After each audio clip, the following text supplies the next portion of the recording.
Hey, everybody. Welcome to Energy Impacts Podcast. I'm here today. I'm David Blackman, your host or co host, along with Stuart G. Turley. Actually, I don't know what Stu's middle name is, but uh, who is the host of the Energy News Beat podcast and the guy who sets all this up for us. We are here today with our special guest, return engagement from Josh Young, the head of Bison Interests, one of the great gurus of oil and gas. How you doing today, Josh? I'm good. How are you? Just wonderful. Just wonderful. It's a beautiful day in Texas. Stu, how's things in Oklahoma, man? I'll tell you, it's all wet, and nasty, and everything. I'm just all sitting here looking at it, and I saw some beautiful eagles this morning. So between the eagles, coyotes, and bears, I'm all good. Wet and nasty, nothing wrong with that. It's often wet and nasty in the oil patch too. So we're good to go here. Josh, first, just give everybody your elevator speech about Bison Interests before we get into the Q&A. Sure. Yeah. So I have two hats, and actually we're about to launch a merch store for one of those. So I'll actually literally have a hat for it in a bit. So I run a small investment firm that invests in publicly traded oil and gas companies. And we launched that a little more than a decade ago. So great timing. And if anyone doesn't know, that was sarcasm. The last decade or so has been quite rough with a few bright spots. And then in actually earlier this year, we decided to launch, somehow got this big social media following, which is wonderful. I love getting to interact with so many different interesting people. Launched a newsletter called Bison Insights, where I share various stock ideas and interview various folks. And just honestly, a lot of it was to keep myself out of trouble by here, I just shared this on social media.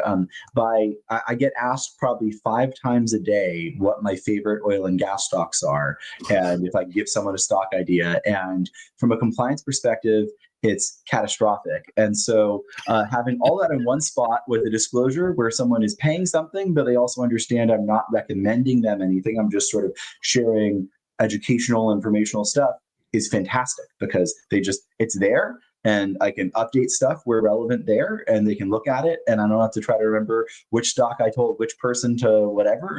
And also there's very, very clear disclaimers that, if I own something, I say it. If I don't, I say it. If my funds I advise own something, I say it or not. And, so anyway, so that's perfect. And then Stu's saying he wants me to talk about the oil market. Do you want to do that now, or do you guys want to do? Wait, just one little thing before we do that is just to be sure everyone knows Bison Interests is your Substack site, so that's where they can find you.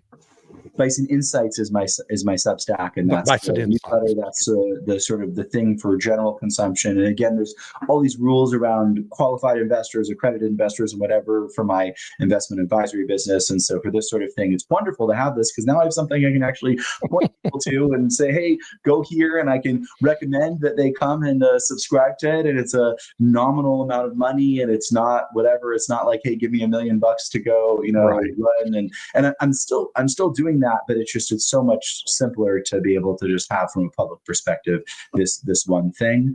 And the performance on it it's been on it. So I thought over time the ideas I would share would do well, and would outperform, but I didn't think that they would do this well this quickly.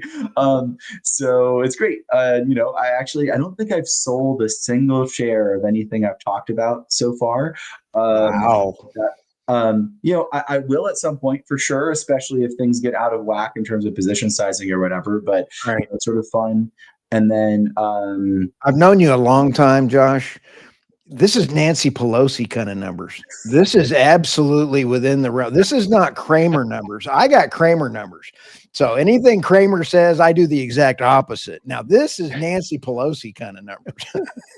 Yeah, and also just that second one, that was a crazy high risk.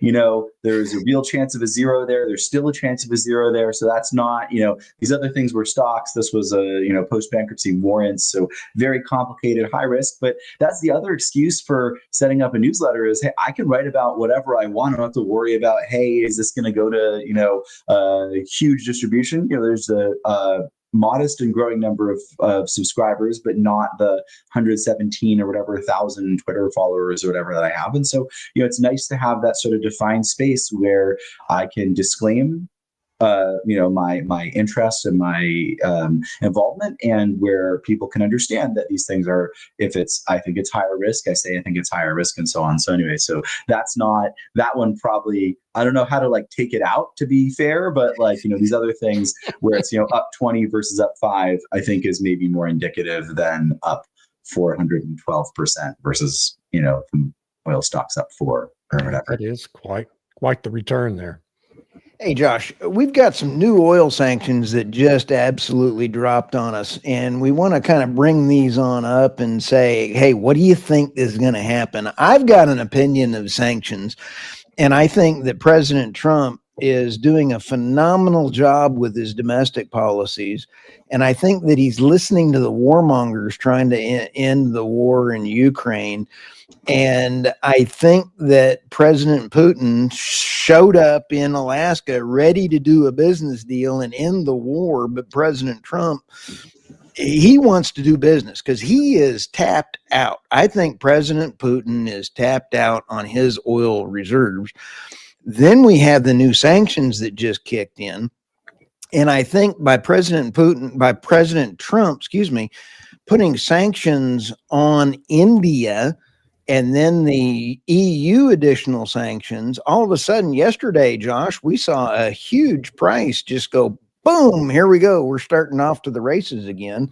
My oil bull in the backyard's kind of happy. He goes, hey, Stu, they're raising prices here. So what do you think's going on with all that? I don't know. I think it's been very weird and disappointing how we've dealt with sanctions on Iran. Here, 1 second. I'm just sharing this on social media just so people can see. Yeah, me too. And then we'll close this up so it doesn't affect the connection. So I don't know. I'm not sure I really understand what's going on in Russia. I'm not sure I really understand Trump's foreign policy. I liked the idea of America First. I worry about some of the connections that we're making in the Middle East and sort of what they want and are trying to do and how different that could be from our general, this America First framework. So I liked that, and I'm not sure. I would like us to adhere to that better. Sanctions are so complicated, but the worst thing you can possibly do is threaten something, say you're doing something and not do it. It's credibility destroying. And so, hopefully we enforce these sanctions we imposed. I don't exactly understand why now we're sanctioning Russia. I just don't like, the whole thing is sort of strange and disconcerting. And so what I'd like, if it was up to me, was real strict sanctions on Iranian oil that's enforced, because it's smaller, it's actually doable. These guys fund terrorism. They fund all kinds of terrible stuff. They were involved with a lot of American soldiers' deaths and so on. And so, that to me seems like real simple, real America First. And we're not even doing that. And here we are saying we're going to go sanction millions of barrels a day of Russian oil and try to prevent India and China from buying it. I don't know. I don't get it. I don't know that I believe that it's going to get, that's actually going to get cut off. And then actually, David, it was exciting. I think this is the first time I was written about it or quoted in Forbes, and it wasn't you. So where I said that, where it's like, hey, this would be a big if true sort of in terms of oil market. I think oil should be higher, but not necessarily because of this. But I'm real interested in your guys' perspectives on that.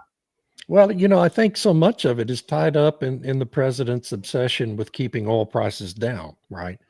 I mean, he's doing all these things. I think the reason why he doesn't strictly enforce the sanctions on Iran, it's because he doesn't want to take 2 million barrels a day off the market and cause prices to go up $10, $15, because that costs people at the gas pump, and we've got the lowest gasoline prices right now in 4 years. And so he's got this, he's just, his whole energy policy is a self-conflicting thing between the talk about drill baby drill that isn't going to happen at $60 oil, as opposed to low gas prices that isn't going to happen at $80 oil. And so he's just keeps going back and forth on that. We did see the oil price go up a few dollars. I guess this morning it's still over 61, which is kind of nice given that it was down below 57 the other day.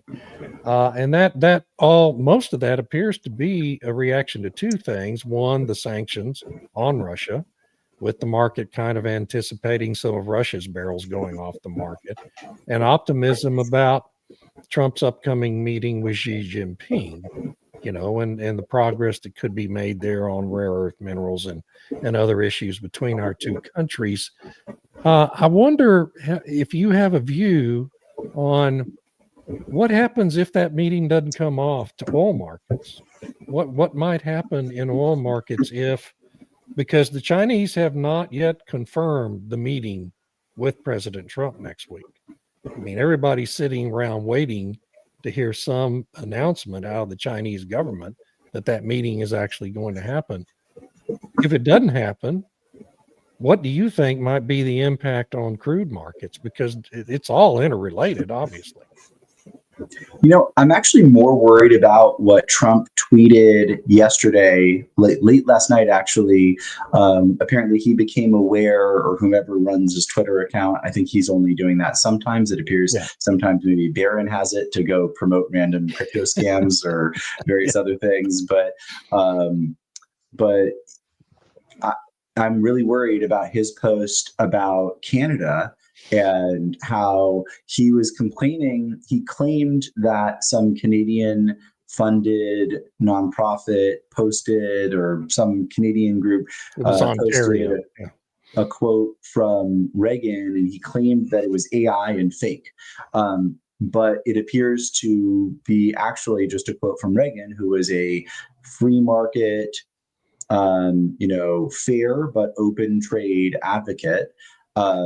And so I just worry, I worried about this with the last administration as well. I think when you have someone who appears to be sort of slipping away from reality, you get sort of very weird, sort of divergent policies. And so this idea of like trying to co-opt Reagan's legacy, and literally a video of Reagan saying, "I don't like tariffs, let's have free markets and fair trade," and then claiming it's fake, and then punishing our ally. That's, we have a great trade relationship with Canada. I mean, there's lots of problems with Canada and lots of problems in America, but like trade is not one of those problems. Trade, I think we're actually a net beneficiary. I shouldn't say that too loud, but the U.S. net beneficiary of trade. Like that should be the framework. The relationship we have with Canada from a trade perspective is net beneficial. So let's do that with everyone. Don't punish them. And then also, it does. I think Reagan was one of the best presidents that we've had in America, measured on a number of different perspectives. I'm a big Reagan fan. And so taking his legacy and trying to reappropriate it and saying that it doesn't take much. You just literally click on the link of and even the Reagan Institute, or where they claim that Trump was right, but you just click on their video that they say, and you listen for 1 minute. And Reagan says that he is pro-free trade and pro-fair trade and doesn't like tariffs. But if you listen to the whole speech, what I think the Reagan Institute's problem was twofold. Number one, Ontario didn't pre-clear the use of that video, which they have the full copyright to in advance. And number two, they believe that if you watch the whole speech, it is taken out of context and somewhat misleading as to what Reagan was saying related to the specific issue that was at hand in that speech, which was Reagan putting a new tariff on Japan for its discriminatory trade practices. Back in the late 80s, people need to remember that Japan was pretty dominant in the U.S. automotive market and engaged in a lot of very aggressive trade practices vis-a-vis the United States to protect that market share. And so Reagan responded with, which compared to what Trump's doing, a pretty small tariff on Japan's imports into the U.S. But anyway, yeah, it's all, you know, and compare shot that across the bow, and Trump's going to reverse that here within a few days. Those talks will be back on. and compare that to the new prime minister for Japan, who is a conservative female. I think that it's going to change from Reagan putting the sanctions on Japan back then to Japan helping the new trading blocs. And I think that as her conservative leadership, she's got a huge Japan bond market issue to take care of. And I think that if she gets the trade with us going, I think it's going to make a huge difference and a very good thing for us. Well, I hope so. It'd be good to have a better relationship with Japan than we've had the last few years in terms of trade. But, I've read just a few things about her. I don't know enough. I was actually planning on this weekend taking kind of a deep dive into her because I'm not familiar with her other than the headlines we've seen this week. I will say on trade and related to Japan, that part of sort of growing up is accepting that good things can happen from people you dislike and supporting things that came from those people. And so, I went through that recently with sharing my latest idea where it's like, hey, sort of holding my nose and buying this thing. Like, I'm not so thrilled with some of the aspects of it, but there's a lot of upside here. And, I view my role as trying to find upside that's asymmetric, regardless of sort of whether I like or dislike, if I find it distasteful, but it's, I can say I find it distasteful and then find the thing to be compelling. And so I can't help but think of Obama's TPP, and there's very little that Obama did. And it's possible that this was over like begrudgingly and whatever, similar to like Clinton balancing the budget, where he was very opposed to that, but he gets credit for it because it happened under his administration. So TPP, this idea of having a free trade zone with no tariffs and no trade barriers across, it was like 14 countries or something. What a great idea. Protection of private property, protection of IP, no trade barriers with countries that have enormous trade barriers, and the ability to counter China's growing influence, which even then, now it's way bigger, and to counter their dumping of various manufactured goods. Again, now it's way bigger. I do think it's a little unfortunate that we're going the stick and bigger stick route instead of the carrot route with our allies. So I really wish that we would. And again, it's not up to me, but I think we'd all be better off, including, the average American worker would be much better off with low trade barriers and essentially a free trade zone across these different countries that buy tons of our stuff. And, Canada made me think of this where, look, like what we want in America is a strong, prosperous Canada because they buy tons of our stuff. So let's like get them, before, not like, oh, let's endorse Mark Carney, this like sort of socialist wacko who, doesn't even apparently like he helps facilitate this entity he was chairman of, avoiding billions of dollars of taxes in Canada. And he's now promoting supposedly sustainability, but really it's just shifting emissions to China away from Canada. Of course. I think we're so much better off. And it's not me in the portfolio manager role here in Houston, Texas. It's the, welder in, middle of Ohio and the farmer in Iowa and just so many different people who are such big beneficiaries of expanding markets. So I did re-listen actually to the whole speech that Reagan gave. And then I went down a little bit of a rabbit hole last night, re-listening to some of the Milton Friedman stuff on trade and tariffs and so on. And I just think we have such a wonderful opportunity, especially now that we've imposed tariffs, where there's this opportunity to roll that back and get into this great mutual free trade policy where we could end up with significant gains. And will it be good for oil? Yes, in the long run. In the short run, I'm not sure. Good, bad, hard to tell. But I don't know that this meeting with Xi matters so much. I think that what matters more is how we navigate how we navigate our trade agreements and economic policies with our allies who we're in healthy bilateral economic relationships with already. Well, but don't you think, I mean, if we have if these ongoing disruptions, and we're already seeing pretty big fallout in the car industry right now because the chips that they need aren't coming in because rare earth minerals have been restricted by China and the products manufactured from them. If that continues for a long term, don't you think that that is going to have a pretty significant disruption in the U.S. economy because you're not going to be able to build cars? You're not going to be able to fill the military's needs because we don't make those magnets here in the United States, and we don't mine enough of the minerals that we have underground to supply our own needs. So, I mean, it seems to me that getting this resolved with China one way or another, freeing up those imports, is a pretty significant thing for the U.S. economy, isn't it? So I think the problem is the volatility of this and the uncertainty of it, Okay. and the high probability of inconsistent policy where something is imposed and then withdrawn. And so I think that volatility is far more damaging than any specific policy. And the information problem around it is extremely damaging. It's sort of the known thing. So the basic problem with conventional economics is that there's a value to information. So this idea that you maximize utility under certain constraints, the sort of basic, sort of classic Adam Smith economics, is that there's a cost to information. You don't always know that your information is correct.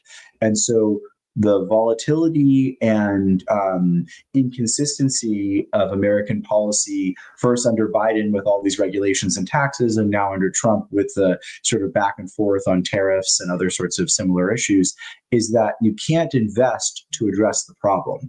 And so what we should have is a consistent policy of lowering trade barriers and free trade to the extent possible, and high barriers with sort of unfair trade partners that would allow. We don't need the government to go put money, and frankly, I think we should not have the government putting money into some of these things where very clearly there's some politicians and other folks buying ahead of the announcements, and I mean just terrible, crazy stuff of looting essentially by our leaders and their affiliates. But I think what we need isn't government money. What we just need is policy certainty with some significant guarantee of continuity on that policy certainty. So the rare earth thing, as I understand it, isn't actually even a time lag so much, because you could go get these mines. So there's some mines that just need to get restarted.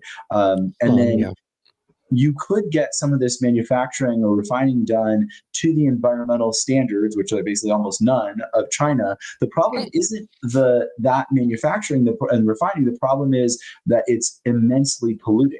And so the Greta Thunbergs of the world, who have one standard for the world and the other standard for, the US and the West and whatever, would freak out. And there's all these environmental laws and regulations we put in.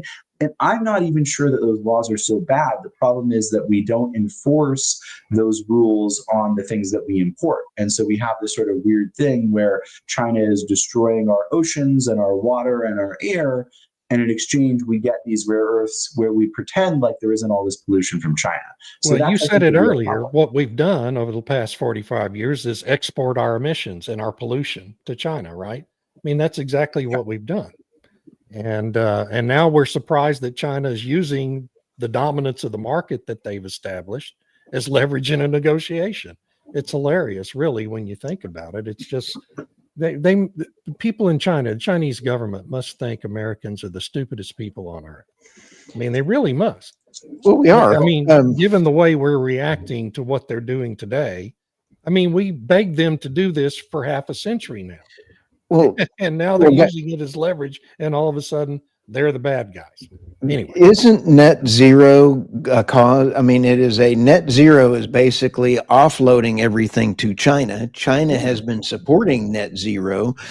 Germany is now, since 2017, they have made 2 million less cars since 2017 because of deindustrialization and net zero. So if you're trying to go after net zero, it is absolutely, the EU has pushed Germany off the edge. They are no longer a manufacturing hub. And can we get it back? I'm excited about the Australian minerals deal that we just signed.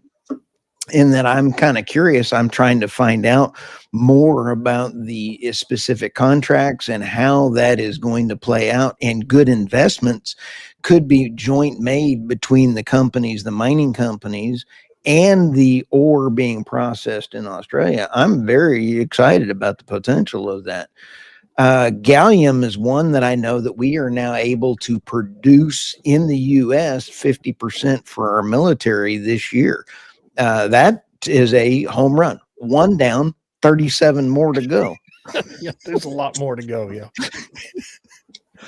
But again, just getting back to the problem. So the problem is that we have a solution, which is to build this stuff. And we have choices in terms of how polluting we're going to allow this stuff to be. But we also have a problem, which is that very likely the next time there is a Democrat-run executive branch, we're going to end up with a lot of these things shut down or onerously punished and regulated. And so this sort of decision, hey, let's build this thing because it's important for national security and for our economy, could lead to, hey, well, you did it, thanks. Now we'll take that and you'll get no return on your investment. And so again, that regulatory and tax uncertainty is what I think is the real problem here. And the volatility of the Trump administration itself, I think, contributes to the elevated risk that there's going to be a policy shift after the Trump administration. And frankly, there may even be one where in a year we end up with a trade agreement with China and we're getting rare earths again. I mean, that's what happened. No one wants to talk about this, but Molycorp went bankrupt because they were built out for this thing when China was restricting rare earth exports. And then China unrestricted rare earth exports, and this thing collapsed. And then here you are, sort of round two. But we saw how that ended, and you had the combination of the onerous regulations under the Obama administration and then the Biden administration, along with China sort of flooding the market again. So I think without real clarity, long-term clarity on this policy, it's impossible for the free market and private enterprise to do what they need to do. And instead, we've sort of supplanted that with almost like fascist style. Hey, we're going to, do this thing where the central government puts in money, chooses winners and losers. There are all these weird trades that happen right before it. With undisclosed parties who seem to have information about which companies are getting these rewards or whatever, and then they get them, and then their stocks go up a lot. But we don't even know. The weirdest part is, hey, these things, when are the insiders going to go dump them and then short them? And then we find out, oh, hey, there's a free trade agreement with China or some sort of trade agreement, and then everything collapses again. So again, I think those are real issues. The one I will throw in, there's one benefit of the Trump administration, which is I've been really negative on them so far this morning. They are reducing taxes and regulations broadly, and there's an enormous stimulative effect from that. And I think people can't see it. It takes a while for it to show up in the economic data, but it's great to see deregulation. It's great to see this trajectory towards lower taxes. And then it's actually sort of, I probably shouldn't say this, but it's great to see the government shut down, and yet here we are living and breathing and things are fine. And so, it's been shut down for 3 weeks now and hardly anybody's noticed except the folks who aren't getting paychecks, right? Which some of that I want them to get paid. Like I want our military to get paid. Me too. But a lot of this, why don't we just shut it all down and then, restart the central services, and that's it. Yeah. I mean, didn't we think that Russ Vought and OMB were going to do some of that during the shutdown, and they have hardly done anything, which is a shame, because this is a great opportunity to unilaterally do some of that stuff. Because, I mean, the reality is, like you say, half of what the government does, we don't need. Doesn't affect anybody, doesn't help anybody in our society, and is just a complete waste of money. And the Democrats are holding out for $1.5 trillion in additional spending on stuff that doesn't help any American citizen in reality. That's what's going on in the damn shutdown. But I totally agree with you on that. Today, the Dow, and some of these policies I think you're talking about must be working, because the Dow is at another all-time record high as we speak today. Gold and silver prices are falling. And I guess the S&P is actually at another all-time high as well. Maybe the NASDAQ too. I'm not sure about that one. So stocks are doing well. We had a good inflation report. I wonder how much of that is attributable to low gasoline prices. Probably a significant part of that. But anyway, the economy does seem to be generally healthy, doesn't it? Well, At one least thing that we should talk now. about related to that is these strong oil consumption numbers and strong gasoline consumption numbers. Stu's got a chart on that. Yeah. Yeah, we have You some severe narrative violation here, where it turns out that the developed world isn't done growing its oil demand, shockingly. So hard to believe. Yeah, I know, right? Who'd have thunk that, Who like, could have as you seen that? deregulate and lower taxes, that demand would rise. And even this chart, this is a good chart, but like really the last 3 months, it's just phenomenal. And again, I think you can point to deregulation as the driver on this. And the other fascinating part of this is that you have these like multiple currents, because you have illegal immigrants being sent out of the U.S., and there's less of an increase in immigrants living here, and so that immigration flow was driving incremental oil consumption too, sort of disproportionately. Some of the wealthiest, if you're living in New York City or whatever, you might be using a lot less oil, but when you move from wherever, Central America or Sub-Saharan Africa to Southwest U.S., you end up using a lot more oil per day. And so there was this extra bump in demand from that we're getting rid of to some extent, and we're still seeing demand growth. So it's really, really powerful how much demand you get from this deregulation. Josh, OPEC has been releasing back their production, walking back their production quotas and things. And I saw a post yesterday that is unconfirmed. I can't confirm it, but with these newest sanctions on Russia, Saudi Arabia was putting out from this post that is unconfirmed, but they were saying, we want to start bringing out rigs out of cold storage to start building rigs again. That to me is huge. If it is proven to be true, if Saudi Arabia is bringing rigs out of cold storage to start drilling more, that means their spare capacity has been proven again not there. Yeah, I saw that. I loved it. It's so funny. These guys, they're like, there's these weird sort of concurrent narratives that go on. There's this like, oh, the biggest glut ever, right? And there's still 7 million or whatever barrels a day of spare capacity in OPEC, and it's probably higher, right? And at the same time, you see these guys like they try. So actually, I interviewed Arjun recently for this newsletter for Bison Insights. It was so fun. Honestly, it was so great. It's fun to be on the other side of the camera on occasion, and like just getting to ask those couple of follow-ups and then just stopping talking, which I'm hard at, or it's hard for me. I'm not good at.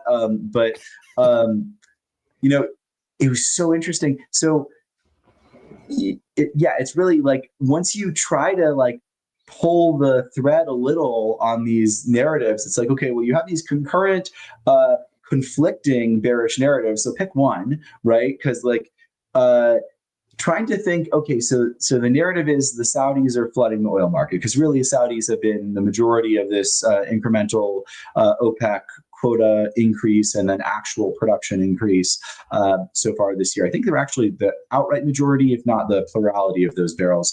And so because they had cut a lot, supposedly. But then anytime, this was Arjun that had pointed this out, I don't think it was in my interview with him, I think he had talked about it previously. Anytime the Saudis get over 10 million barrels a day, their inventories start falling and they start trying to add more rigs.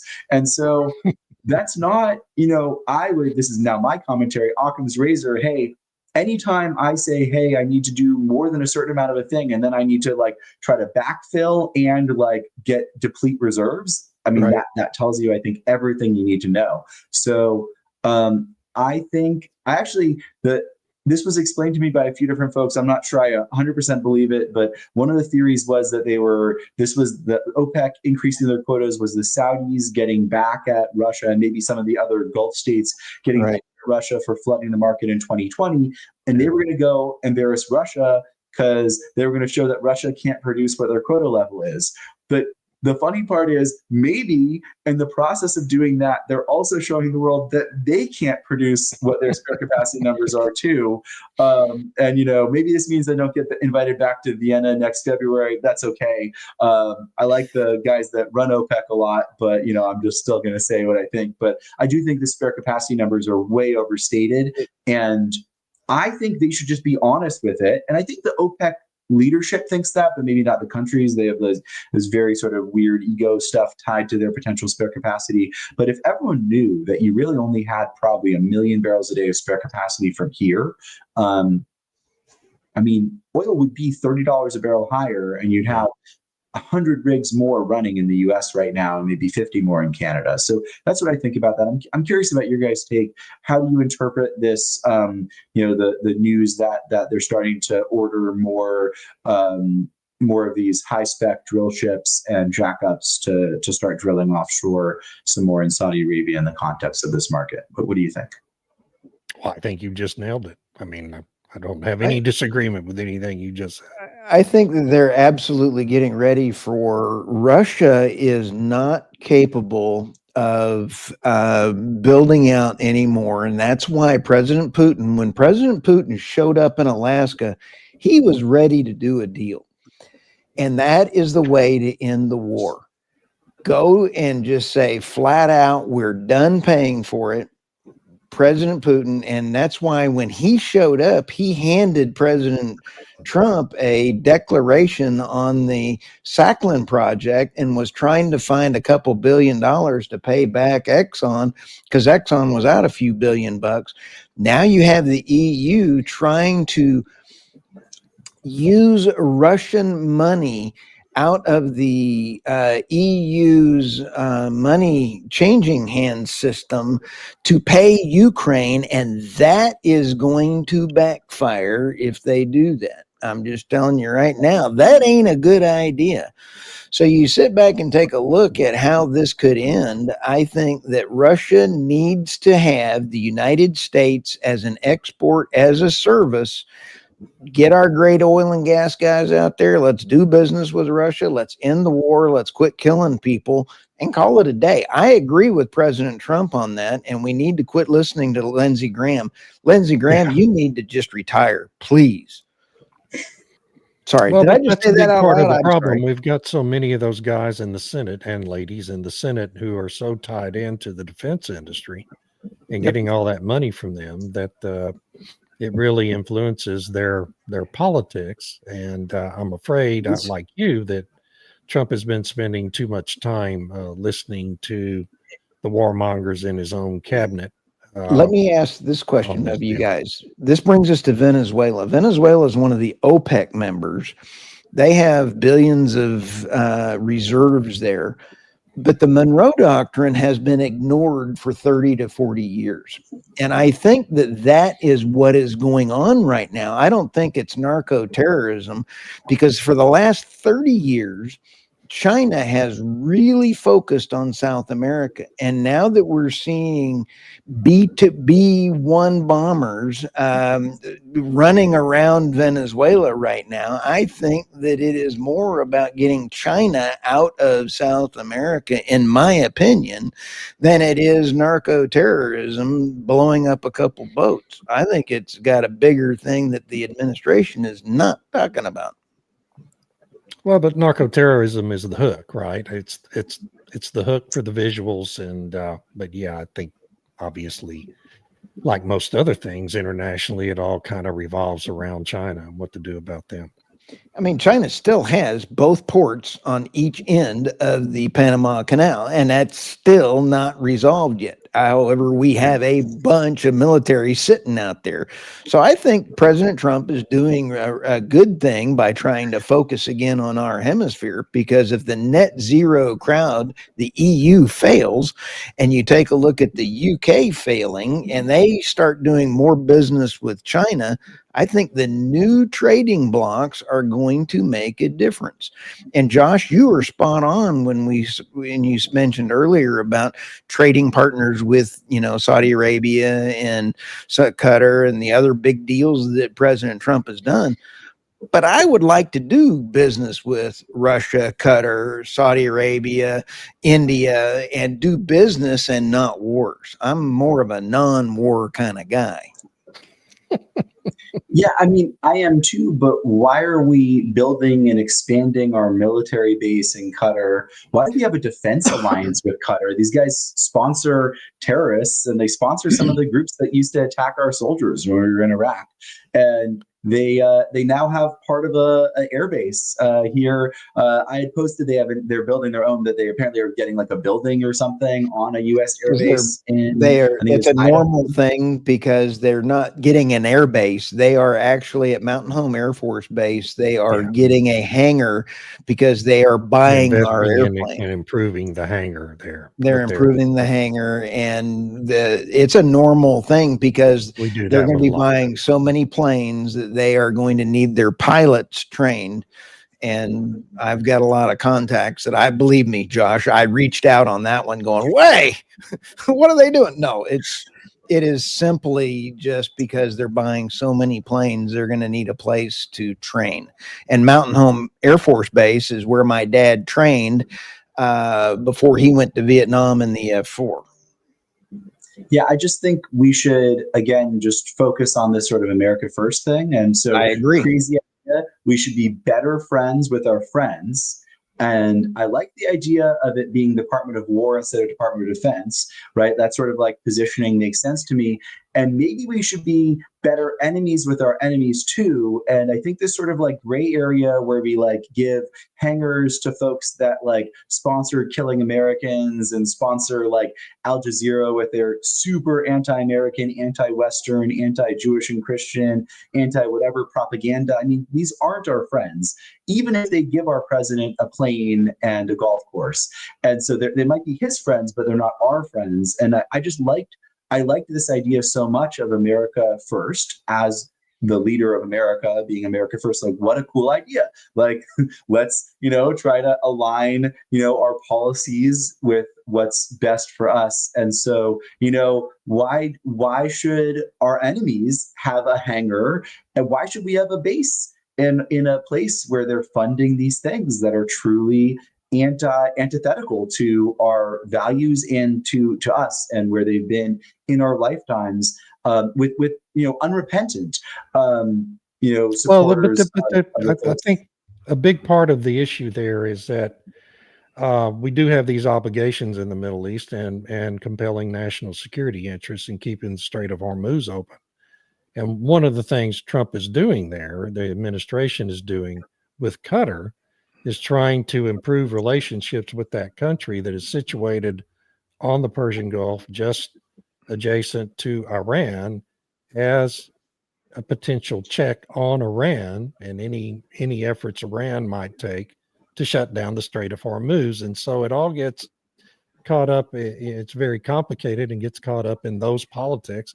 Plus, for better or worse, America agreed to assume the responsibility as the policeman of the world to keep all of the shipping lanes open as part of the Marshall Plan and other agreements that were signed in the wake of World War II. And we're still tied to those 80-year-old agreements. And, I agree with you. I think maybe the time has come where we shouldn't be tied to agreements that were made in a completely different world 80 years ago, and things have changed a lot since then. And maybe we should let the Middle East defend for So itself. let's ask But the 1,780 people that are live right now with us and say, can we get rid of the Jones Act right now? Because that is Jones, just trying. oh my That God, thing now is we're going to only do the keeping Jones. 200 people in employment because they've got a fantastic lobbying group. That it just is what a Dumbest way. law ever written in American history. It is awful. Yeah, Sorry. it's just so stupid. Is that any worse than pardoning a known terror money launderer just now, who apparently is like deeply involved with the president's family's business on the cryptocurrency side? I don't know. I feel like there's this sort of, I feel like we just need to have sort of clear delineations, and maybe we have these obligations, but I don't believe that we have an obligation to have American soldiers and equipment in the Middle East. And even if we're going to try to police shipping lanes, we don't need to have that base in Qatar. And I think if we're going to have a base somewhere, it should not be in a place where they run 24/7 anti-American propaganda and where they fund, they were funding a lot of these college protests or whatever. They were funding, I mean, they're just, they're malignant. If you have a malignant tumor, you don't say, oh, it's part of me. You cut it out and get rid of it. And so to me, this is like, and they're also our biggest competitor in the LNG market. So they're not our trade partner. They're our enemy, and they're our opponent commercially, in addition to funding these bad things. Well, that brings up another topic, actually. A related topic. What did you think about the letter that Chris Wright sent jointly with the Qatari minister, who's also the head of the Qatari National Oil Company, to the EU in opposition to the CS3D rules? What do you think? What is it? How do you see that? A broken clock is right twice a day? I don't know. No, I just thought that was an interesting partnership. And it shows, I think it shows how important the administration views getting rid of that particular bit of EU madness is, in terms of the ability for American companies to keep doing business over there. And it's obviously a lot of those companies are in the oil and gas business, right? ExxonMobil's been very active on that. I just think we should be better friends with our friends. I think if we need Qatar to intervene to try to affect European trade policy and regulations that are hurting our economy, we're in deep trouble.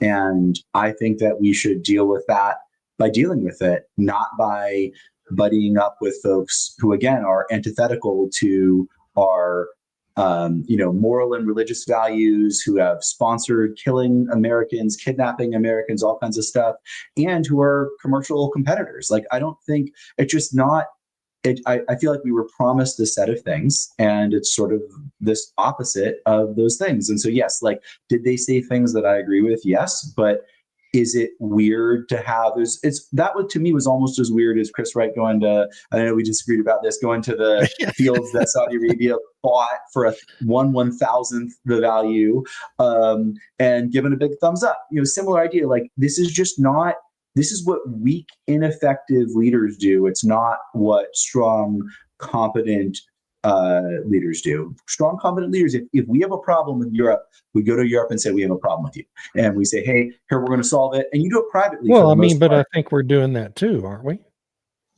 Maybe, but I don't think you'd go, this to me, again, it's the opposite of like the TPP style thing. You find your friends and you get into economic relationships with your friends, and you find your natural defense allies like Mexico and Canada, and you figure out how to sort of coordinate with them, and you don't like tilt the odds in favor of like socialists getting elected in Canada like Carney, which Trump did. You don't buddy up with the communists in Mexico. You try to help promote freedom and democracy and free trade and deregulation and stuff in the countries that are directly relevant to you. You have that impact, which you do have some control over. And we've gone weirdly the other way under Trump even, which again is very hard to understand. So why does all this matter for oil and gas, right? So you have weird policies that are disruptive, and seem likely to me to backfire. And so, like, that's the problem, right? The problem is it's not good for America, but it's also not good for the continuation of free, open trade or shipping lanes or borders or whatever. And so I think there's going to be uncertainty of supply of LNG from Qatar and other similar countries. I think even with us, the more we're involved there, the more we're going to upset that, we're rocking the boat there by being like, we have a base there. Like, it doesn't make any sense. And, we learned this very painfully, sadly, at a huge cost of money and human lives. But what we have bases in Afghanistan for, what we occupy Iraq for a decade, just terrible. So similar idea. Why does that matter? It increases the volatility of supply. It increases the price, which I guess is good because I own it, but I'd rather have, certainty of supply, certainty of growth, and a higher long run price than a higher average price, but average because you end up with crazy price spikes and then crazy crashes.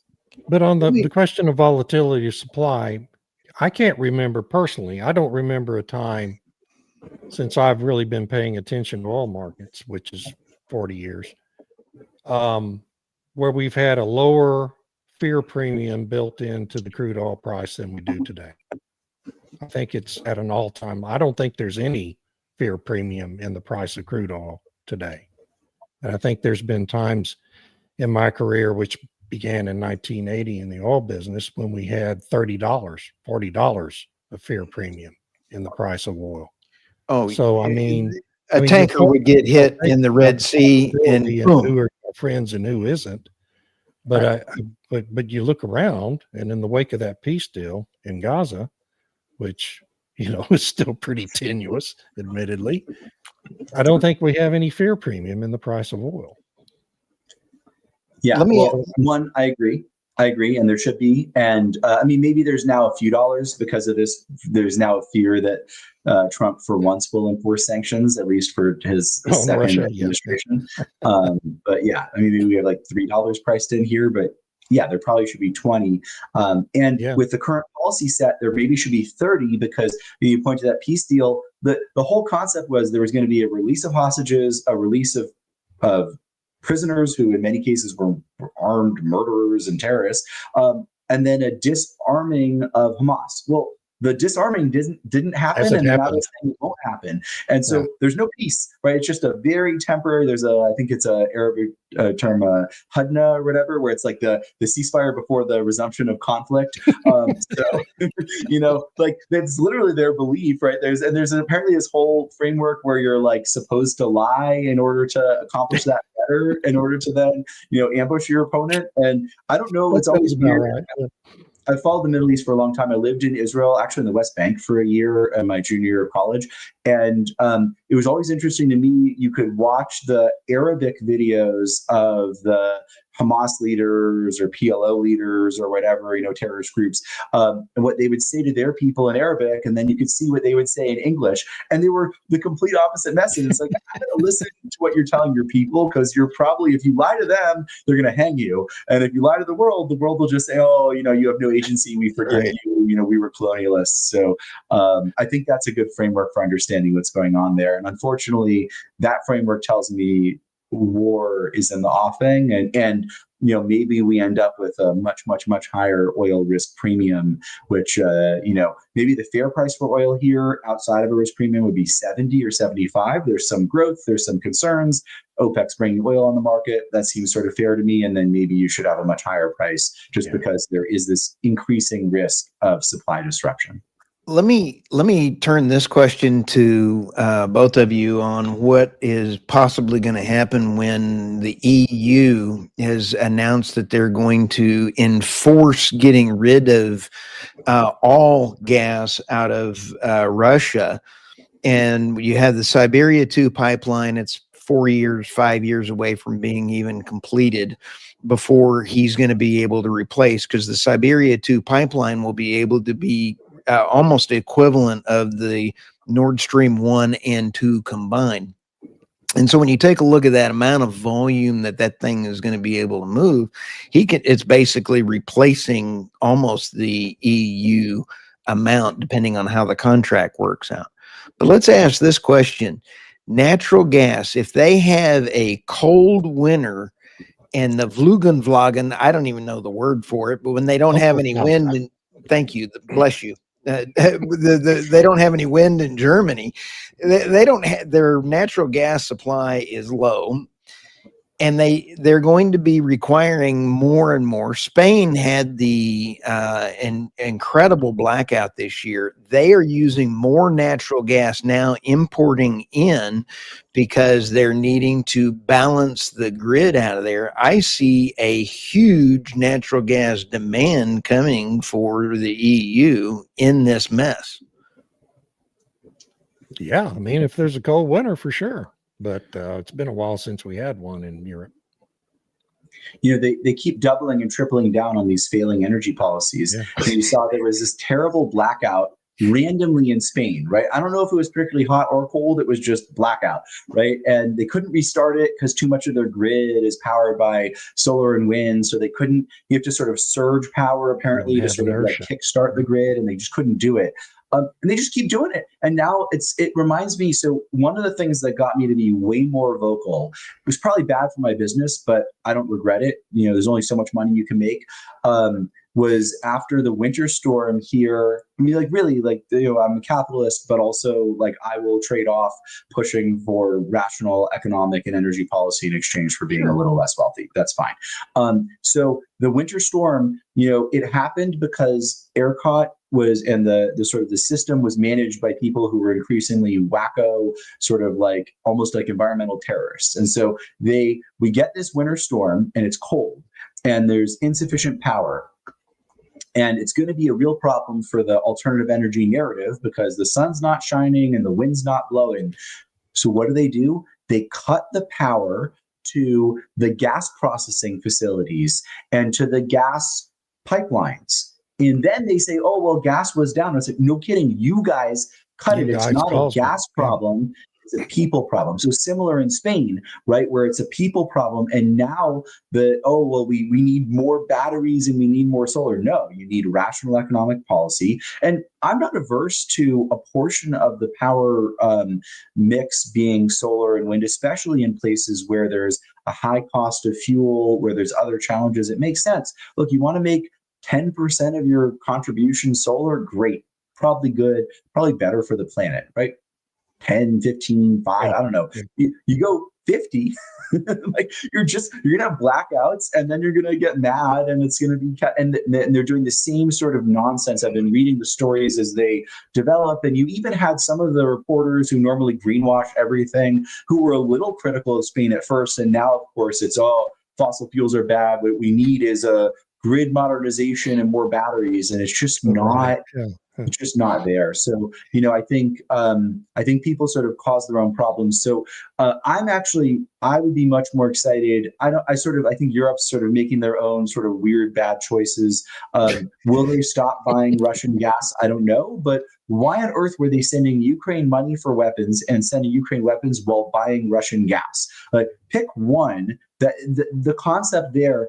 And it's economic, right? So I don't like that they were buying Russian gas because, I invest in companies that supply gas that they could have been buying.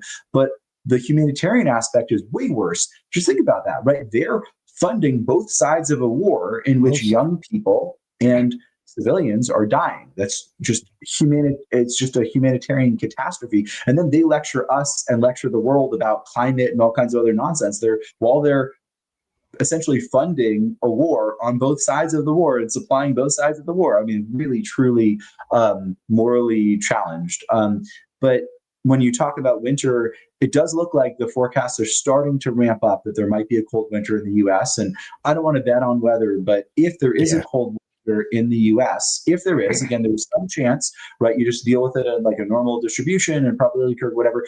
In that scenario, that there's a cold winter in the U.S., we could see natural gas prices at levels we last saw in 2022. We could see, we're going to do this merch store thing. I think we're doing $7 Henry Hub shirts and hats. And I think, I don't know that that's sustainable at all. I think 5 maybe is sustainable, but 7 seems like it could be in the offing if we have a cold winter.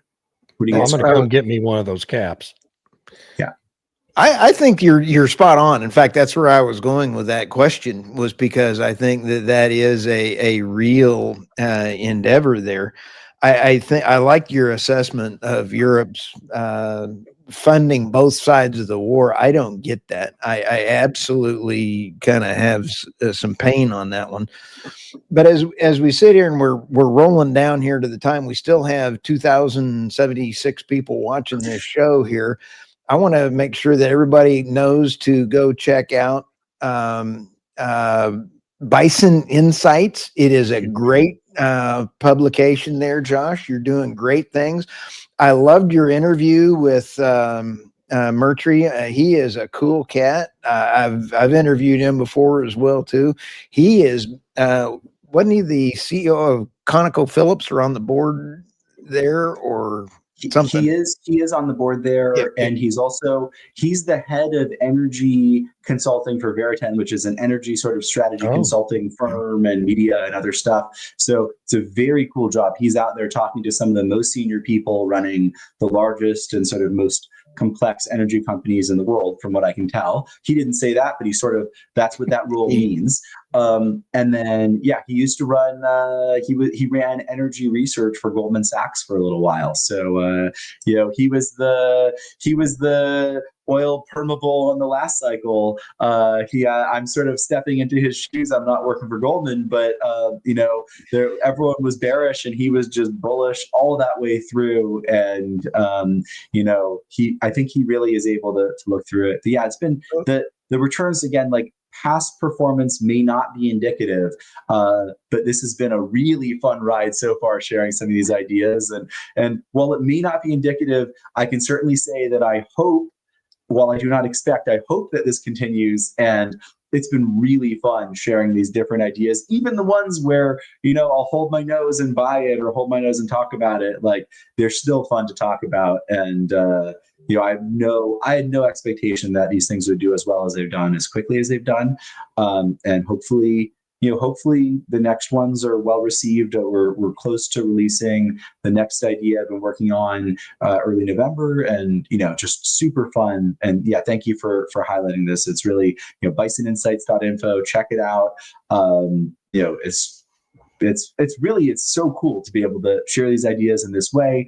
I think we put out an update on every idea I've written about so far, whether it's a CEO interview or a CFO interview, whether it's me doing it or a conference presentation, or some new transaction. And actually, there was a transaction yesterday we should talk about generally, but it's relevant for this portfolio too. JERA, I think I might be pronouncing that right, a Japanese energy consortium.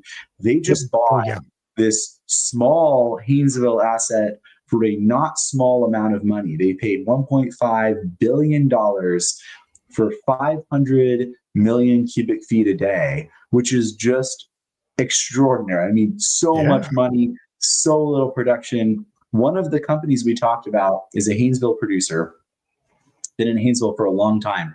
They have almost that production in the Haynesville, and they, I think, have way better wells. I look at the single well economics, far superior, much bigger in terms of just total volumes, and more land. And they trade for a fraction of that $1.5 billion value. And they have all this other stuff too. So it's pretty cool. I'm interested in your guys' take on that transaction. And then we should spend a little time talking about your guys, David and Stu, you both have your own things. David, you have this Substack that we should spend some time talking about. And Stu, let's talk about Energy Newsbeat. But first, let's talk, if you guys want to talk about this Haynesville transaction, what it means for Japan to be buying gas. I'm interested. I'm excited because of this comp for my investment. But what do you guys think it means for them to be coming in and paying this kind of price for this kind of asset? Well, Stu probably has more insight than I do, because I was not aware of that transaction until you talked about it. It seems like a very high price. So apparently they're expecting high gas prices in the near future. And I also was kind of JERA also. JERA. Yeah, and I was also looking at them and BP halting the development of Beacon Wind Project off the East Coast. So, I think it was a smart. I got tickled because on Energy Newsbeat, I had the the other one that we were just talking about, but I also noticed that they were working with, they're divesting themselves of wind, but then they were sitting there going around and buying and getting their own supply lines all fixed in. So, and I was kind of scratching what little hair I have left on that one as well too, because I was sitting there kind of going, I'm with you, Josh. I was like, that did not make much sense. BP also backed out recently of what was going to be the world's biggest biofuels project near Stockholm. That was over 50% already completed, and they canceled further investment in that as well. So you mean investors want returns? What's up with that? Hard to imagine. I just don't understand it. And I've had so much fun. I actually had a bunch of folks on LinkedIn that I put out that you have 3 to 8 years, you have catastrophic failures in wind farms, and man, that you should see the heads exploding when I put that one out there. That one was absolute. You need to go buy a wind farm. I said I drive by one every day, and they're hideous. So anyway, incidentally, I need to add one thing. This is my Substack, David Blackman's Energy Editions. But I was advised by a friend that I probably ought to let everyone know that on X, which is really the only social media I use to any great extent, my handle is not David Blackman. It's actually at Energy Absurdity, because that's what I write about mainly, or used to anyway. It's become a little more serious endeavor here in recent months over at Energy Editions. So I rebranded it. Anyway, just to make it easier for folks to find me on X. And you can also find me on the energynewsbeat.substack.com and energynewsbeat.com or energynewsbeat.co. So tell you what, this was a lot of fun, guys. Should we give it, let's give it 5 or 10 more minutes. Do you guys have the time, or is this? Yes. No, this is, I got lots of time. I just want to make sure we got those in there for those folks that have been coming in, because I noticed a bunch of people piling in. But when you sit back, we've got the EU, we've got the UK and everything else. We're seeing Herr Starmer just put out and said digital ID is going to put us in the next generation, or it's going to bring us up to date. What a knucklehead. Then you have the former British leader who's now saying we need to get away from net zero. You have Norway, which actually went through and they said we're getting out of natural gas, invades Russia. Now they're into natural gas. They're investing several $1 billion into natural gas so they can go to the North Sea. You have the UK getting out of the North Sea, shutting it all down, taxing it with windfall profits tax. You can't buy this kind of entertainment and stupid. Holy smokes. And what about Trudeau saying there was never any LNG exports, and now there's been 7 or 8 exports of LNG shipments out of Canada? Go Canada. I would love to see all those that are still listening. I would love to annex Alberta. I would like to leave the rest of Canada alone. I don't really want any of them here, but I'd love Alberta. I love all my Alberta friends. And can we buy Greenland while we're at it? Absolutely. And retake the Panama Canal. I'm all for all that. Okay. So I saw a proposal recently, and again, I'm not endorsing any of this, but I saw a proposal that was intriguing, again, with my economist hat on, where someone suggested that we trade Minnesota, which has been, there's been a lot of immigrants and a lot of questions here, that on a, especially when you do it on a currency adjusted basis, we trade Minnesota to Canada and we get Alberta and Saskatchewan in trade, and actually it would be net positive for Canada on a GDP basis, currency adjusted, and there's probably more sort of political and cultural alignment in those two provinces with the U.S., particularly with Montana and some North Dakota states that are right there, than with Eastern Canada. So I mean, you've got You've got Terry Edom up there, who's a great author, and I've thoroughly enjoyed he and Heidi McKillop. And I love my time interviewing them. They're great Albertans, all the oil companies that I used to drag you around and bore you to tears with. But I mean, they're great. And we could buy all the oil. We might even get a pipeline redone again. But think about how much was hurt by killing the Keystone. But people keep bringing Keystone back up again. I don't. It's going to cost us $3 billion because we got to pay back what was the companies that had put that money back in. Very much like we were talking about earlier. It's a big ticket to get that started again. Just like Putin was going to pulled out of the ground. There's no pipe left in the ground. That's what I'm saying. They lost billions. And that's what I was trying to say with President Putin, was trying to get Exxon his money back because he made a commitment that he was going to do that and get the money back to Exxon because he needs help. That goes back to our full circle, and that's how we end the war. We don't have President Trump going through a drive-through. We don't have President Trump working the drive-through. We have President Trump doing a deal with Putin to end the cotton-picking war because the people, it appears to me, Zelensky, when he canceled the elections and he was put in power as a plant by the the MI6 and all those guys, he was installed. Have you seen that dude dance? Holy smokes. I'll speak up for him just for a second. Look, I think I was very critical of him. I think there's a lot of corruption in Ukraine, a lot of challenges. I would say that what I've seen from him in the last year or so has been really impressive. I think he's shown real interest in trying to get a resolution of the war. I think he's shown a real sort of evolution in terms of how he's navigated things with the U.S. I think, he was properly called out by U.S. leaders, and I think he sort of addressed that. And, I think at this point, from what I can tell, he's not the burden to ceasefire or peace there. Then why won't he do elections again?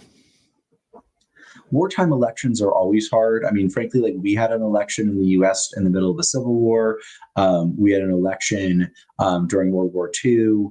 We had the UK had devastating elections right after World War II that led to, quasi-socialism implemented, which the UK still is not fully recovered from. I mean, I don't know. I think it's like a fun talking point, but I actually have a little trouble with that. I'm not sure I think it's as good as powerful a point as you're thinking. I think how hard it's going to be for the UK to recover from the full-blown communism it's experiencing today under Starmer. This is, we talk about being better friends to our friends. I think one of the things Trump is trying to deal with is figuring out who our friends are going to be in 10 years, because the UK may not be one of them, depending on how things continue to deteriorate there. Germany is trending in a bad way. And much of the European continent is trending in a very disturbing way. And so I think one of the things they're trying to grapple with is figuring out where our trading blocks, as Stu likes to talk about, are going to be 10 years from now, because they may not be Eurocentric like they have been throughout history. And even Canada could become a bit of a problem on our northern border as a result of all the radical leftism that has invaded those countries. So, it's I understand your criticisms of the Trump administration. He's all over the place every day, and I can't keep up, quite honestly. But he was left behind a real pile of horse dung from the previous president, or his auto pen, whatever it was that we had for the 4 years prior. And it's a pretty tough deal to navigate. So I think one of the challenges with a country like the UK, and frankly, I think we've had this problem in the US too, is as you get more extreme policies, you end up with, and as you sort of tilt or drift the wrong direction, overall, economic, social, all kinds of different energy policies, you sort of tilt the wrong way, you end up with bad leaders on both sides. You end up with, Boris Johnson was not great, and Oh, then no. Liz Truss was a mess. Actually, I sort of liked her policies, but her stuff got wrecked. Oh, yeah. Her markets, they crashed right after she came in, and so you end up with a situation where the Conservative Party is messed up and the Liberal Party is messed up, Yeah. and so you end up with like not a lot of hope, I think, for people, and so I think we're at risk of it too. Is part of why I'm so critical of the Trump administration. Is I think that there is this window to. Oh, that's great! I see it now. I didn't see it before. My oil bowl in the backyard. Bull I in like the that. backyard. Is that AI or is that real? Oh no, that's I do have 2 burn barrels in the backyard, yes, but I don't have horns on them. Okay. Yeah, so I don't know. I think there's a real risk here, and there's even more of a risk in the UK that, like you're saying, David, that they don't fully recover. That being said, I remain optimistic, and I actually think if we had a little bit of a different approach, where we're more involved in helping our allies maintain their cohesion as societies and economies and so on, I think that is actually America first for the concerns and the reasons you're saying, which is like these things. We can go shop for new friends, or we can help our friends when they're going through a hard time. And so I think there's this real opportunity to help, and I'd like to see that, and I think that is America first to be. I'm not saying we send troops or clearly or anything like that, but let's I think it makes sense to engage with them and to try to encourage.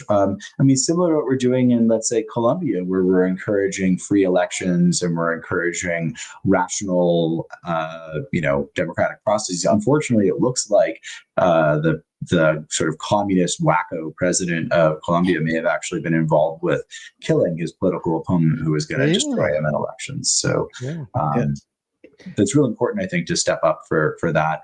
In terms of oil and gas, so you guys don't have you hadn't seen that JERA $1.5 billion. Seen it. Stu probably has. I have, and I've written about it, but I really think that you're going to see more of that, and that is an outstanding point that energy security starts at home.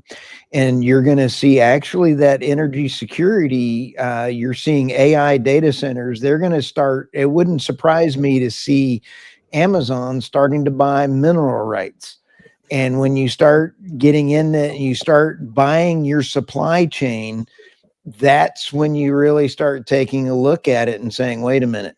You sit back and take a look at the data centers. I talk to a lot of folks that know a heck of a lot more than I do, and that's why I talk to them about where to put data centers and how to put data centers in, how you source the equipment, how you stage them out. I don't know any of that, but I know who to talk to, and that's what I've been trying to find out is what are the next trends. And you take a look at Japan buying into their own supply chain so they can buy into an LNG supply chain. Same thing that Saudi Arabia is doing, same thing that Qatar is doing. And I don't have a problem with that. And when you take a look at Japan signing up to help buy into Alaska LNG, I'm okay with that. And at some point, you have to realize you don't want them to have controlling shares. I don't mind the investment to help guarantee them, but it brings up energy security starts at home. And I would like to advocate for any CEOs that are out there. And if you're sitting there scratching your head, if you've not looked at your bottom line and understand your power requirements to keep your door open, when Chris Wright, our great secretary, Chris Wright, inherited this energy department, we were facing humongous blackouts based off of the previous administration's running of the energy department. We still could be there for natural disasters or other disasters. There are still 419 major grid interconnects that China potentially could shut down at any minute. I have not got an answer yet on that one from the administration. It is a potential problem. They could remotely shut down a huge chunk with a button. Stu, you mentioned one thing in there that actually came up. I was just at these 2 different energy conferences here in Houston. They had them downtown over the last 3 days.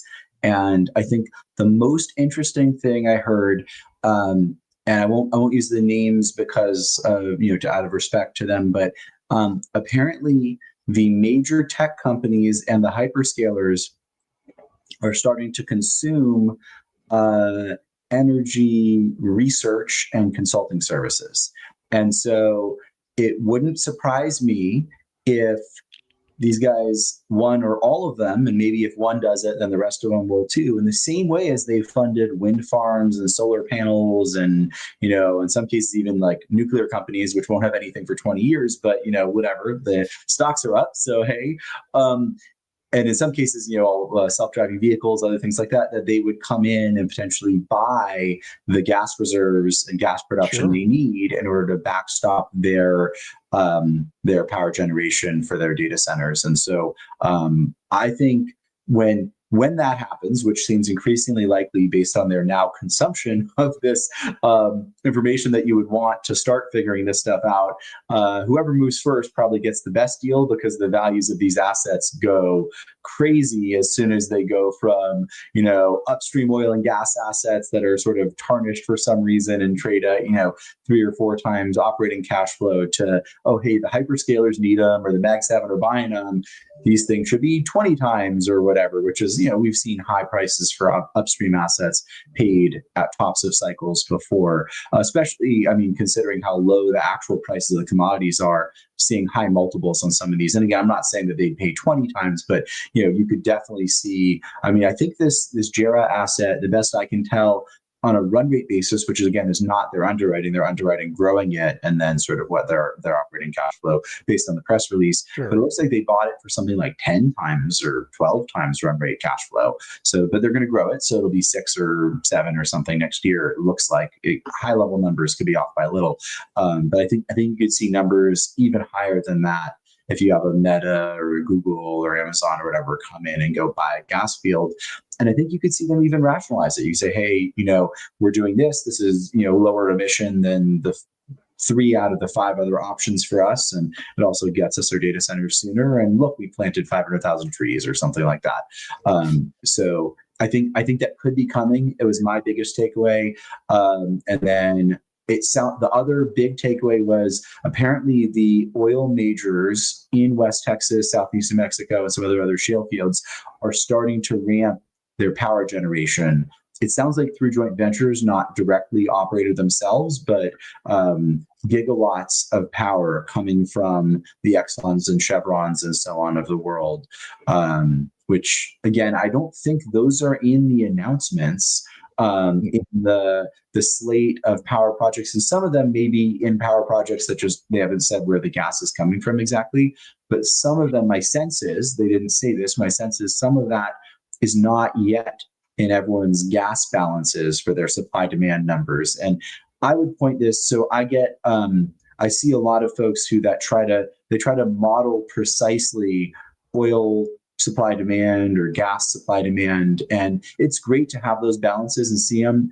Part of why I don't try to do that to the nth degree of precision is because when you model something, whether it's a company or you model supply demand balances, you can end up being precisely wrong. And so rather than try to do that, I try to track many other sort of modeling attempts and then keep a high level view, and then do things like go to industry conferences and keep ears open and post lots of stuff on social media so I can find out what is it they say, the best way to get a correct answer of something is to post something wrong on social media. And there's some like internet principle associated with that. So that's been very helpful. But there's stuff that's not in the balances, it looks like, actually both on the oil side where you see demand growing in the US, which was just not in people's forecasts at all for this year.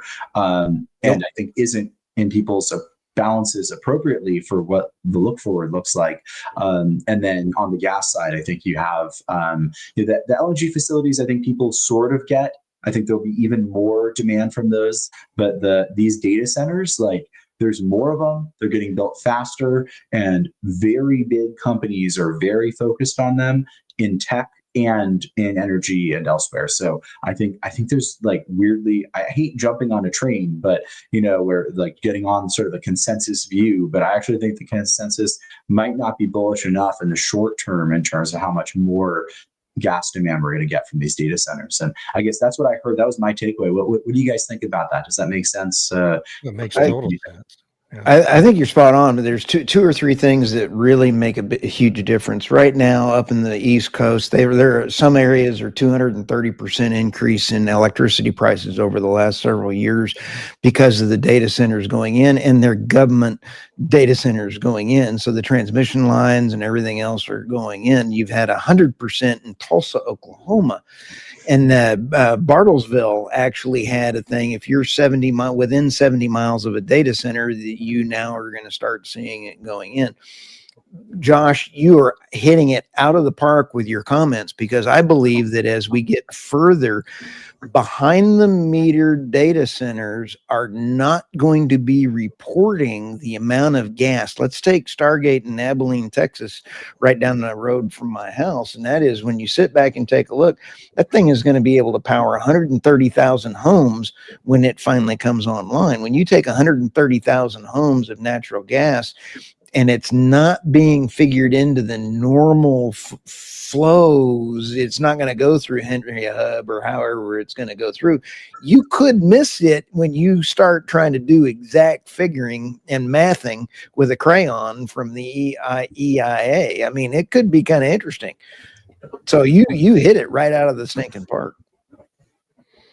Yeah, it doesn't surprise me that these tech companies are thinking about taking equity interests in the gas itself. That's, there's a long history of that happening in oil and gas over the centuries, or 160 years history of the railroads did that in the 1880s, 1890s. Some of the big railroads did it. General Electric and Westinghouse did it. So there's a long history of that kind of thing happening by other industries that have a big need for the product. And Josh, you brought up another great point, and that is when you take a look at renewables in Spain and renewables on the thing, there is a healthy correlation of, as soon as you put in wind or solar on a grid, prices go up. But let's take New Jersey just as an example in the United States. They are in the top most expensive electricity in the United States, but they've got nuclear and natural gas. Why are they so high? They do have a little bit of a wind farm there. Oh, it's policy, Democrat run policy. So you can't just make a blatant statement saying, oh, if you put wind and solar on it, now you got to have storage. But you can take ERCOT. ERCOT has 92 gigawatts that we normally need in Texas, but they have 188 gigawatts that they have on nameplate capacity because of wind and solar. So, but we're at 15 cents kilowatt per hour ballpark. And then you've got 28 kilowatt up there. So there's a significant difference in stupid regulatory problems caused by Democrats. So it's kind of fun. Sorry. Well, let's not throw too many stones, because I'm not sure that we reformed ERCOT sufficiently. The next blackouts we have, they're going to say, "Oh, this shows that fossil fuels are blah blah blah." And it's like, no, like look at you guys celebrate when there's wind and solar contribution to ERCOT, and then you blame the gas when the solar and wind are down, and we get blackouts, and and hopefully it doesn't happen again. But unfortunately, we haven't seen the improvements that we were hoping for, and then a lot of the backup power stuff that was supposed to get put in is now just getting shifted over to data centers, where, like you said, off grid and essentially gone for purposes of the grid. And so, grid reliability is not as improved as it should be or should have been. And, everyone's getting ready to write the next story about how, natural gas power is unreliable, even though it's like 99.99%. And actually, funny story about that. One thing I heard at the conference, so the government data centers, they try to get to 100% reliability. They want them never to go down. And I'm sure you guys saw with AWS was down for a day or so a couple of days ago. It was just like 4 hours, and it drove everybody nuts. Half the internet shut down. Yeah. Yeah. Anyway, go ahead. Yeah, Sorry. you're like, emails weren't all going out, whatever. And so you think about it. And so I was talking to different people involved with these data center projects and, supplying the power to them, supplying the gas to them. And, some of the oil majors are involved in some of these power projects now, or they've been involved on solar, wind, whatever, battery backup. And, one of the challenges is that if you try to do the solar and wind plus battery solution for this stuff, you introduce a higher failure rate. And so people were complaining, oh, hey, this is ridiculous. A 99% failure rate should be fine. And I pointed out, no, you want to go. And then they talked about how the government stuff was ridiculous because they wanted 100% uptime.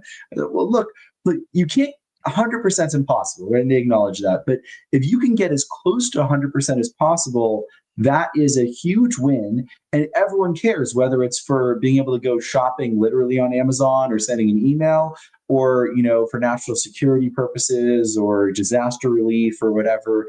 And as you try to get towards that 100%, you actually do want a small amount of batteries just in case you have a gas power plant out or whatever. But gas is the closest you get, and then secondarily coal, and then nuclear power. And so you sort of need that sort of mix. And, we're headed towards this unreliable direction. And then these data centers, I mean, the biggest shift, I'm sure you guys noticed this in the last couple of years as people have been talking about these things. It used to be that the Amazons and Facebooks and whatever, they were talking about, oh, we're 100% renewable and we're putting all these fossil fuels behind us. And now they're going and, doing deals with nuclear facilities, which they were opposed to until recently. And then they're also doing these major natural gas power gen deals. And so I'm really interested in seeing how that evolves, and whether there are maybe some data centers already that were built on this sort of old renewable focused concept that maybe have had some failures. Like what happened with AWS in those 4 hours? Was it some data center that was like built into their matrix that somehow couldn't get disconnected? And it was, the wind wasn't blowing. Anyway, I don't know for sure, but there is this move towards 100% reliability, and you don't get 100% reliability with solar plus battery or solar plus wind plus battery. You get that with fossil fuels. Yeah, you can't get it with wind and solar and batteries. And my favorite racket in all of that is that the big tech company that's doing the data center will announce, well, we're going to be building exactly enough wind and solar capacity to power this whole operation just with purely renewables. And they do build it, right? But what they also do is secure natural gas power to actually provide the power to the data center, and they try to offload the power generated by the wind and solar because it's not reliable enough to run the data center. But they get the virtue signal at the same time they get their power. I like how you say that. They get the virtue signal at the same time as they get their power. That's a good line. So you see my new addition to my shelf? I found this. It's going through some old stuff. I saw that. You got the intercom guy there, and I absolutely. I was noticing that earlier because I have a few of those, so it's pretty cool. I've got my bobblehead. I got the Bison interest. One of my friends in the oil field, drilling fluids and chemicals business. He's a woodworker as a hobby. And so got the Bison interests, little like wood plate thing, and then the oil barrel with some oil from OPEC. So I don't know which field they got it from, but it's sort of the collection's growing of these random oil related knickknacks. But I felt like the Drill BB Drill bobblehead really was appropriate considering what our ostensible energy policy goals are. On our next show, I've got my full working derrick with my company logos on it that I'll have sitting right here working. The oil derrick that I've got it's about this big by about that big, a full working derrick. Hey, I've got a little sliver of Eagle Ford shale around here somewhere I'll have to bring out for the next one. That sounds great. Okay, right. Cool. Here, why don't we go through one more time where people can find us, and then maybe let's wrap it up. You bet. Let's get ready to rumble. Okay, so Bison Insights, again, bisoninsights.info, check it out. I think we're still through the end of October. We have a founders subscription sale. We're at 50% off, so get it before it's gone. I do think we will raise prices after that. So, if anyone's interested, it's worth checking out. And the performance of the ideas that I've shared has been great, and past performance may not be indicative. So yeah, please be sure to come check it out. And I'm at David Blackman's Energy Editions. It's blackman.substack.com. And you can find me on X at Energy Absurdity, because I'm stupid and I picked a bad handle to use over there. But anyway, come see me. And you can find me on theenergynewsbeat.substack.com or energynewsbeat.co or energynewsbeat.com. So we have a lot of fun there. I'm absolutely amazed. Before we cut out of here, I average between 100 and 200,000 people a day on my site, and the amount of hackers. I'd like to give all my hackers a shout out. You knuckleheads! I get 10,000 denial of service attacks a day. You chowderheads need to go away. You Find a make different me hobby. just go away, man. Leave Stu alone. The only 2 days that I have not been attacked were the days that X went down. Everybody piled over and took X down. So I must be meaner than X. I don't know. But anyway. Stu, what's going on with that? Do you have any idea? Did anyone contact you and tell you what they were trying to do? I hired some people, and I know who's doing it, and it's irritating. Is it like an environmental group, or is it a competitor that's mad that you're putting out news? I'm really not going to say on this podcast because they're That's actually in Washington, D.C. So, wow. With that. Well then, okay. This was great. Thank you guys for having me on. It was real pleasure. And Baby Bison number 3 is coming very soon. So I don't know when we're going to be able to do the next one, but hopefully after things have settled down a little, it'll be great to do another one of these with you guys. Absolutely. All right. Sounds great. Congratulations. We'll see y'all soon. Thanks everyone for joining us.